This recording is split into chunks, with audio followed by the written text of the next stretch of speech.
Hello and welcome to this week's episode. It's great to have you here. Before I get into this week's episode, I would love to thank N Cook all the way from Malaysia for his review of the Retirement Cafe podcast. He wrote, "Fantastic podcast. Thanks for all the great info and advice you share about retirement. I particularly enjoyed your episode with Chris Tiley, which was episode number 147 for anyone who would like to check that out. All about strength training in later life and called Never Too Old to Lift." So, on to this week's conversation, which is with the fascinating David Adams of Arcadia Expeditions, who joined me all the way from Sydney, Australia.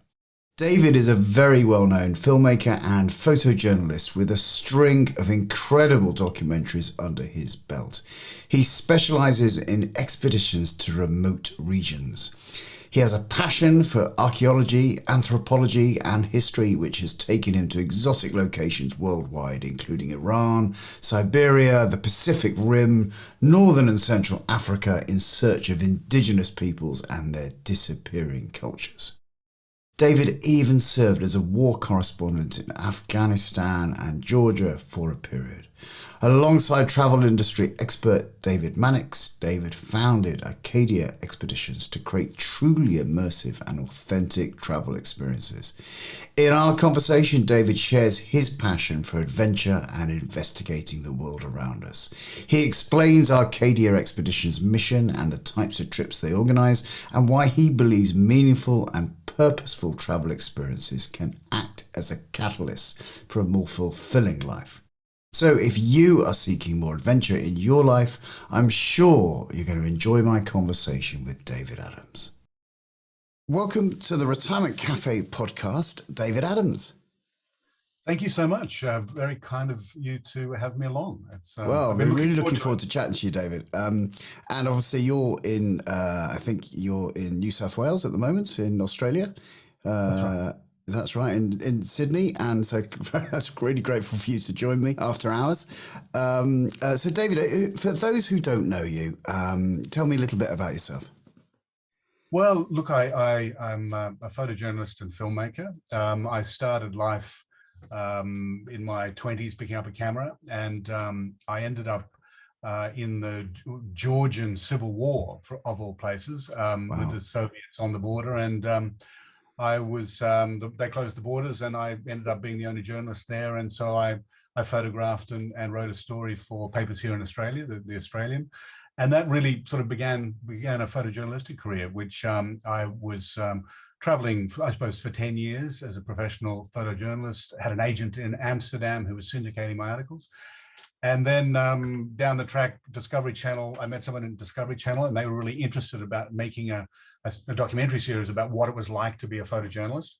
And so we made a series called Journeys to the Ends of the Earth, which still shows around the traps. And it was going to remote places that often were in conflict, but looking at the history and the culture behind that conflict. And then since then, I've really been making sort of big history documentaries. We did a series called Alexander's Lost World, which was largely shot in Afghanistan over about 5 years. And that was looking at what happened to Alexander the Great in Central Asia and Afghanistan.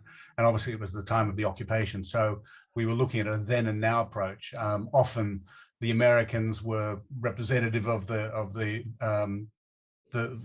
Greco-Macedonians, and the Afghans were the Bactrians. So it was a big history series that really sort of delved into that time.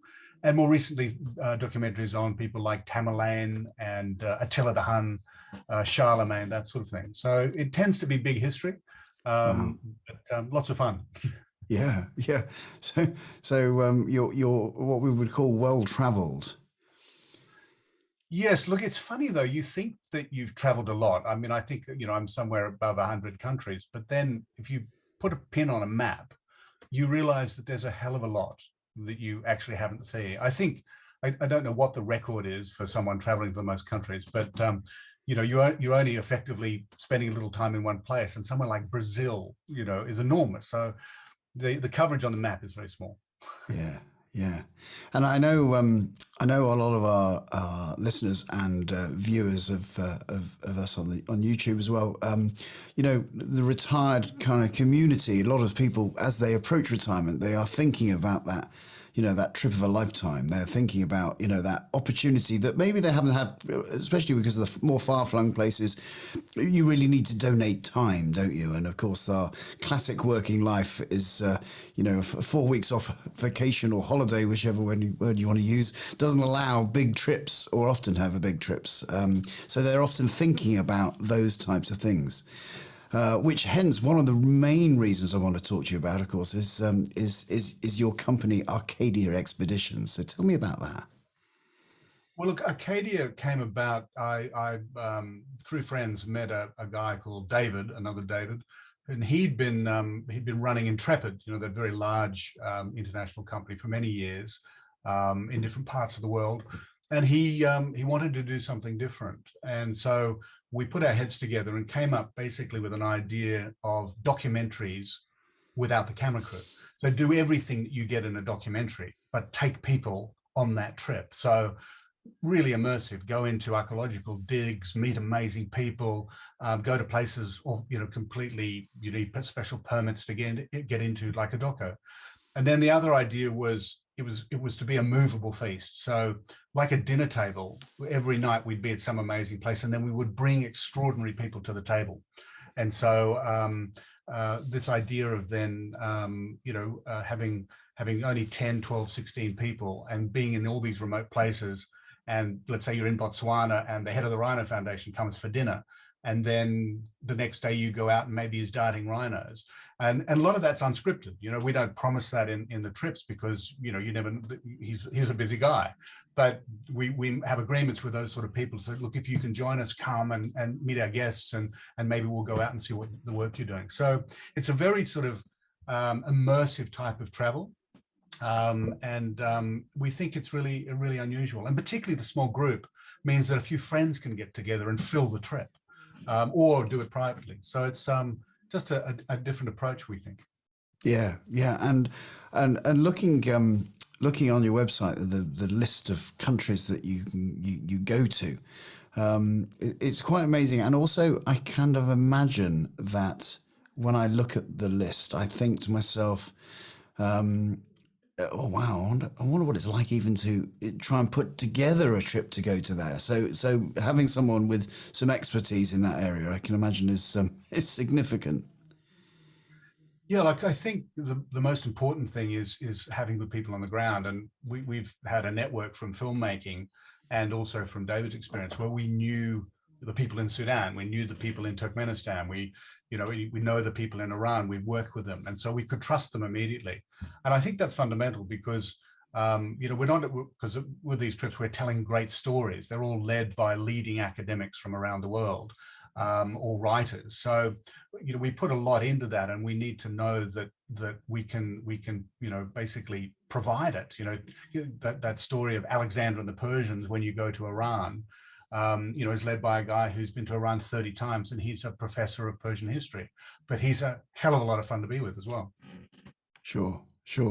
So how do you and I did have a little look at one of the the trips that you do to Namibia, because I have been to Namibia myself and spent 3 weeks, with tracking black rhino, in fact, and staying with the Kalahari bush people, and I was just looking at the trip and looking at the names, and I'm just thinking, wow, what an amazing experience. And then as I kind of the list expanded of all the countries, going to Botswana, going to Afghanistan, going to Iran. Where does someone start? Well, look, I think it depends on your interest. I mean, the story is I guess the beginning, if you're interested in that story. But then these aren't lecture tours anyway. We're still staying in best available accommodation, that sort of thing.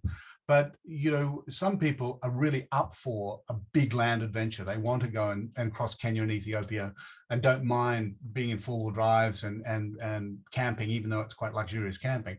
And other people want to sort of take it slower. So we've really tried to provide a variety of trips, if you're doing Kipling and you're following the story of Rudyard Kipling and the Raj in India, you're staying at beautiful, palace hotels, old Mughal houses, that sort of thing.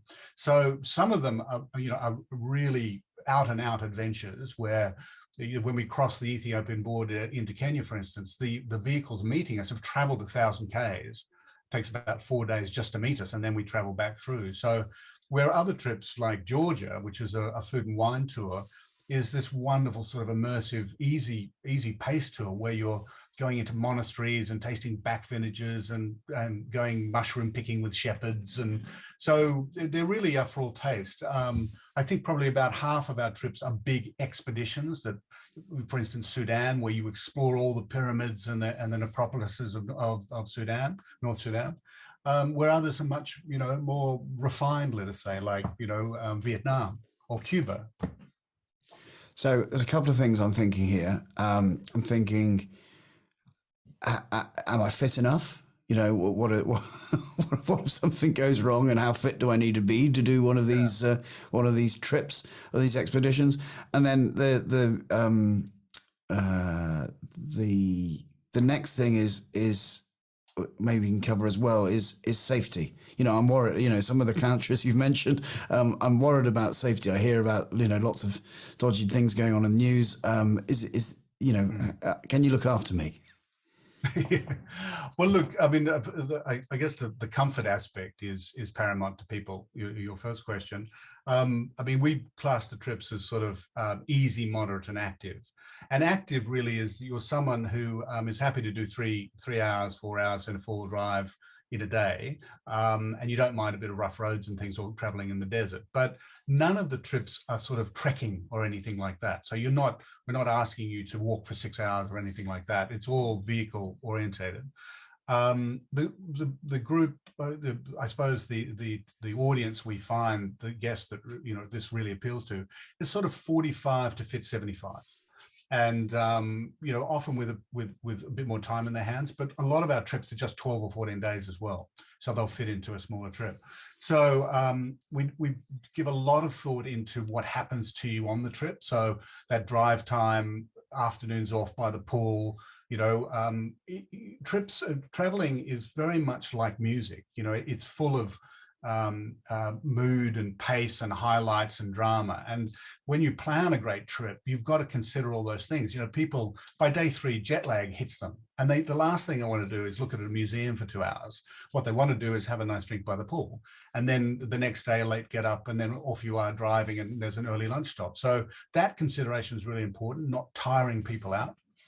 The safety aspect is obviously we're going to places which in the past have had issues.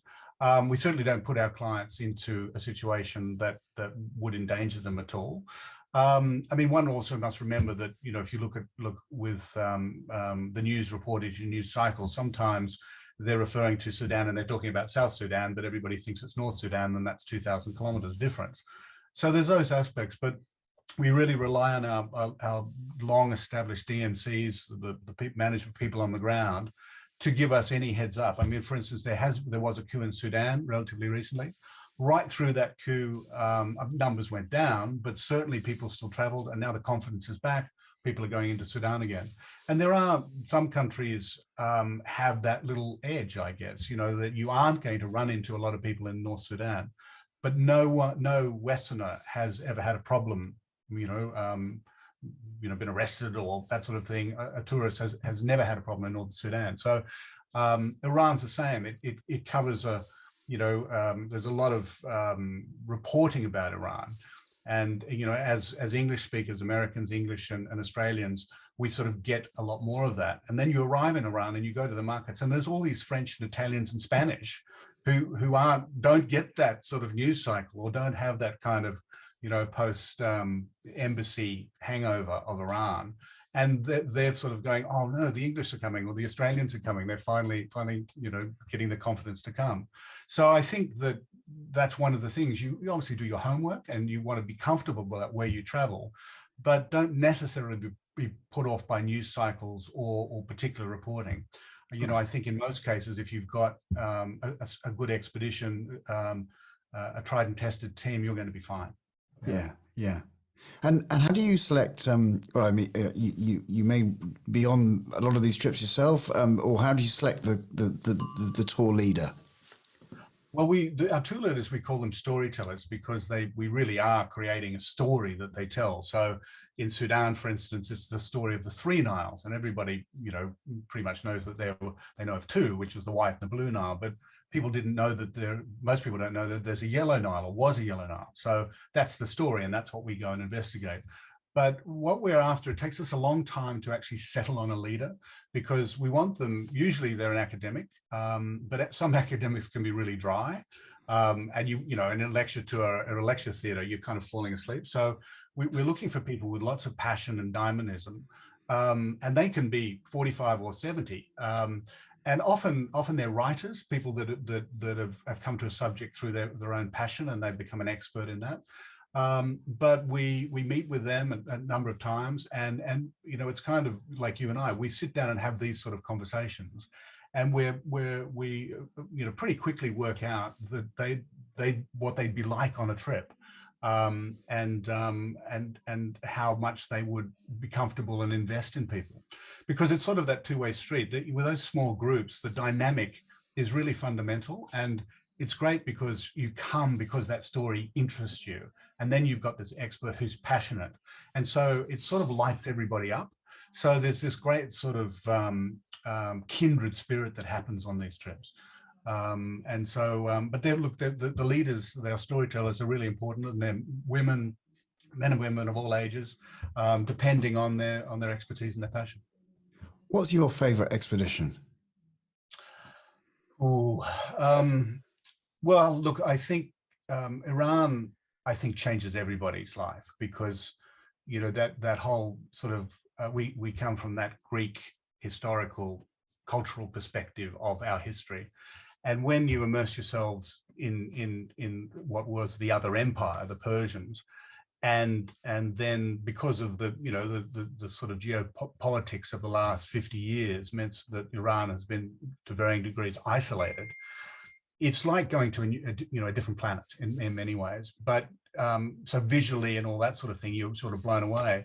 But I always say with the Iranians, it's like the Italians, like traveling in Italy, but without the wine. They're of that character. They're just joyous, full of life, that sort of thing. And you're sort of surprised by basic things like there's freeways everywhere. I mean, it runs really well. It's a really beautiful country. The food is to die for. So I think what we're asking guests to think about is put aside your preconceptions, do your research, but going to these places that are much more off the beaten track, and journeying through story really is the most rewarding sort of travel. Rather than sort of going somewhere and, what'll I do? Let's go and look at that museum. If that's all linked up for you, so that often we go to the first night is a great dinner, usually in a big museum. We get special permission to go into the grand hall, and we have dinner there, and the head of the museum shows us around. But that sets up our story, and then for the next week or 2 weeks or 3 weeks, you've got that in your mind's eye of this sort of what you saw in the museum, and then it all comes to life.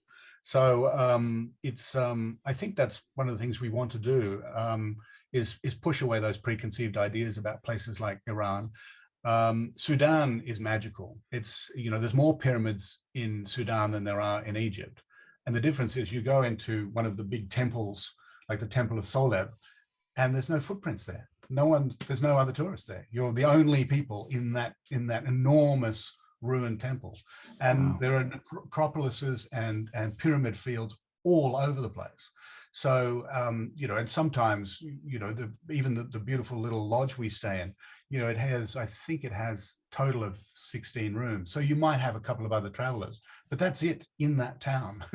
And so it's a different sort of travel. And being on the Nile, experiencing that life, just sailing on a felucca down to and passing these ancient ruins, that is extraordinary. It's their life experiences. Amazing. And how, travel has become a little bit, people have a lot of environmental concerns at the moment with travel and air travel especially, and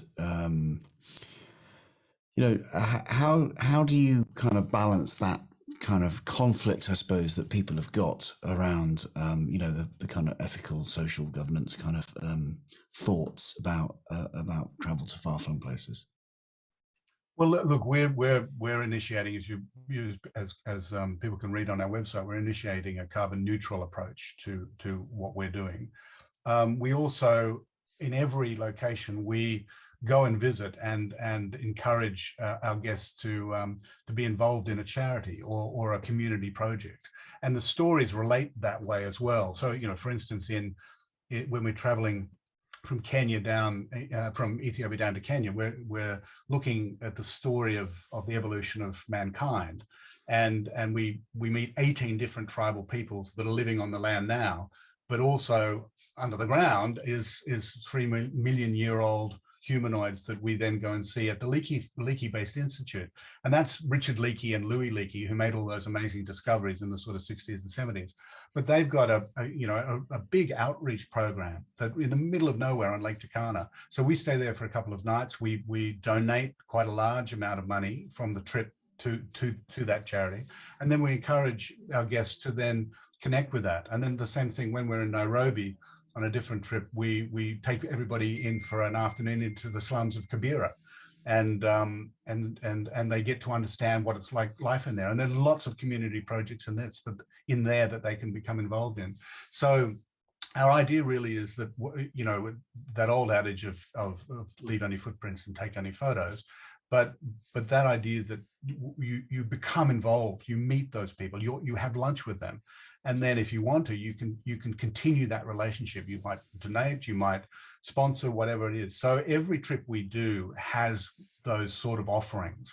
And that's really important in travel, particularly to remote places where you've got this disparity of Western wealth and third world poverty, that sort of thing. So if you understand and travel through a land and understand its culture, understand its history, meet the people, really get to know them, have empathy for them, and then you get to interact and maybe help them, that is a great reason to travel. It's not, yes, there's, airfares and there's fuel that you use, but it's a balance. It's I think that if you cease to travel and you cease to go to those places, they become more isolated, they fall off the map, they're not funded. It's people like you and I going to somewhere in remote Sudan and realizing that for $75 you could put another well in that town, and you go, here's $75. You've put a well in someone's town.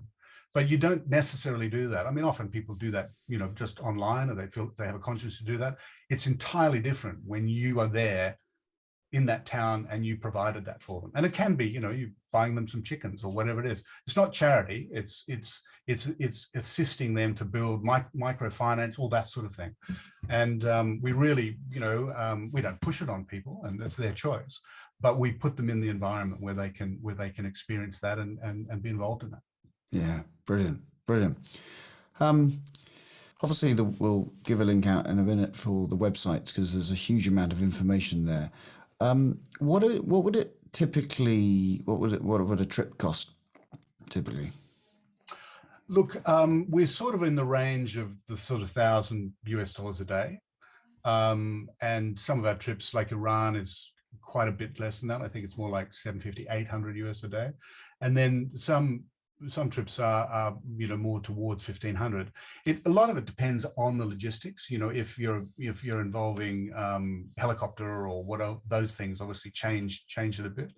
But we're also, the accommodation, as I mentioned earlier, it's best available. So there might be and we don't do sort of 5-star hotels, chain hotels. We'd always look for converted castles and old traders' houses and all those sort of things that we put in. But there may be a reason that we're off into the eastern desert to see, as we do in Sudan, we go off to see on the Yellow Nile. We see this 800 BC fortress, and we camp underneath it for the night. Wow. And so you're in pup tents for the night, but that experience to be in the Western Sahara underneath this incredible fortress on the Yellow Nile is worth that small hardship. Yeah. So it's very much we try and choose places that are either full of character or are very much fitting with the story. But that's about basically the price point. Okay, about excellent. $1,000 around that. And where have you got new places that you're exploring at the moment? We do. We've just put on a Colombian trip, which is fantastic, and it's looking at El Dorado and the legend of the Golden King and that sort of thing. A beautiful trip in Colombia. We're just refining a trip in northern Pakistan, which is sort of based on Lost Horizons and James Hilton's book, but the city that he finds obviously is still out there somewhere magically. But we have a sort of more archaeological bent. So we go to the most amazing archaeological sites in the north of Pakistan. We start in Lahore, and then we head up into Skardu and Chitral and Zanskar, and those amazing sort of valleys, Hunza, because that again is it's much more peaceful there. It's all doable. And Serena Hotels, for instance, wonderful chain of hotels around the world, they've gone in and done up some castles. So you're staying in really nice accommodation in northern Pakistan. And the mountain scenery, the valleys, the desert valleys, and then the rich farming areas. It's breathtaking. We're also we have a trip which is from Jordan down into Saudi Arabia, a cross-border one, and that's because the Nabatean civilization and the Romans also, they all spread down there. And for all this time that Saudi's been shut, they've been, basically holding on to these incredible ruins that are like Petra in Jordan. So it's a cross-border trip where you can see that whole civilization. And then we've got a shorter sort of 12-day trip, which is just experiencing the culture of Saudi Arabia. And then we have sort of trips that one is exploring by helicopter, going up into the Tibetsi Mountains of Chad. Where there are isolated communities of crocodiles living in the middle of the desert in these mountain ranges. Beautiful rock art, and that's led by a world-leading rock art expert, a lovely guy called David Coulson. So, yeah, we're bringing on more. We bring on probably 2 or 3 more trips every year, and we do bring on a big expedition one, and then we'll do a couple of sort of 12-day, 14-day ones. Papua New Guinea, for instance, is a fantastic expedition, and I think a lot of people dream of going to Papua New Guinea, but it's so remote and it takes a long time to get there. But that experience is the Sepik River, the highlands, and then the remote islands. And there's an amazing ritual they do called it's the Kula Trading Ring, where that's been going on for 1,000 years, and they trade clockwise and anti-clockwise. And when the trading communities meet, they have these sort of festivals on the different islands. And we've hijacked one of the meeting points, and we go out there for 2 days, and we're there as this trading goes on in the remote islands of New Guinea. So we look for these extraordinary kind of events and things. And when we find a great story, we'll bring it online. Yeah, and I'm finding your description enthralling. I just kind of imagine that you may have some real regulars who keep coming back for the next trip. Well, in fact, we do. We have, for instance, a wonderful Texan lady called Tanya, who is in her early 70s. She's got some mobility issues, so we do sort of special arrangements with her. We can get she's doing Sudan, for instance, early next year, and we get her much closer to the pyramids, so she's not having to walk just as far as things. But she's just lined them up. We're just releasing a Moroccan trip, which is all about the art of living in Morocco over the last 1,000 years, and so it's led by this wonderful artisan, and he takes us into the most incredible places that you would never get access to. So she signed up for that, Sudan and Saudi Arabia, and she's just basically doing 2 a year as she sort of ticks off her bucket list, which is lovely. And we can when we have repeat clients, we get to know them, they get to know us, and we tweak things for them. in the things that they like. She's unique because she just wants to travel alone with our storyteller. So it's her with in this case Ian, who is a Scotsman but has this wonderful record of digging in Sudan and things, and it's just the two of them going off for 3 weeks exploring the ruins of northern Sudan. Wow, amazing. Yeah. So for anyone who is as enthralled as I am in all these wonderful trips of adventure, where do they find out more about you and Arcadia Expeditions? Well, if you just online and you go www.arcadiaexpeditions.com, you'll see all our trips and offerings there. And there's links to films and other documentaries and things like that. You can get a larger picture of what we're about. Brilliant. Well, it's been absolutely fascinating talking to you, David. Thank you so much for your time, and I hope people are inspired to hit the website and as I have, and just enjoy the photography that your website has. It's absolutely marvelous. And maybe if they hadn't caught the documentary from a number of years ago, maybe they can find that on the Discovery Channel as well. So, but anyway, fascinating talking to you. Thank you so much for your time, and I wish you all the best. Thank you so much. It's been a real pleasure. I really enjoyed it. Thanks.